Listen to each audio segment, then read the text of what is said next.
తాజా 30 బాహుబలి సినిమా తర్వాత అనుష్క మార్కెట్ అమాంతం పెరిగిపోయింది. దేశవ్యాప్తంగా పాపులారిటీ రావడంతో ఆమె ఎంత అడిగినా ఇవ్వడానికి నిర్మాతలు వెనుకాడడం లేదు. దీపం ఉన్నప్పుడే కదా ఇల్లు చెక్కబెట్టుకోవాలి, అవకాశం ఉన్నప్పుడే రాబట్టుకోవాలి. అనుష్క ఈ సూత్రాన్ని తూచా తప్పకుండా పాటిస్తోంది.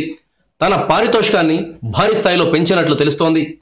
ఇప్పుడు ఆమె ఒక్కో సినిమాకు 3 కోట్ల రూపాయల నుంచి 4 కోట్ల రూపాయల దాకా పారితోషికం పుచ్చుకుంటోందని టాలీవుడ్ లో వార్తలు వస్తున్నాయి.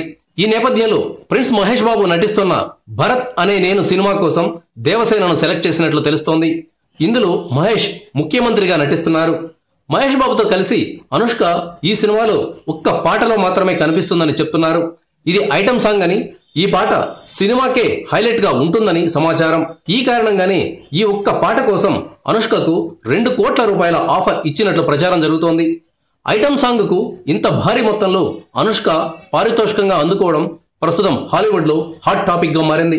జనతా గ్యారేజ్ లో నేను పక్కా లోకల్ అని కాజల్ అగర్వాల్ చేత డైరెక్టర్ కొరటాల శివ స్టెప్పులేయించిన సంగతి తెలిసిందే.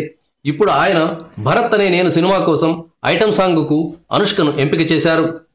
Thank you viewers. ఈ వీడియో మీకు నచ్చితే లైక్ బటన్ టచ్ చేయండి. తాజా 30 ఛానల్ కు సబ్స్క్రైబ్ చేయండి. మీ మిత్రులకు షేర్ చేయండి.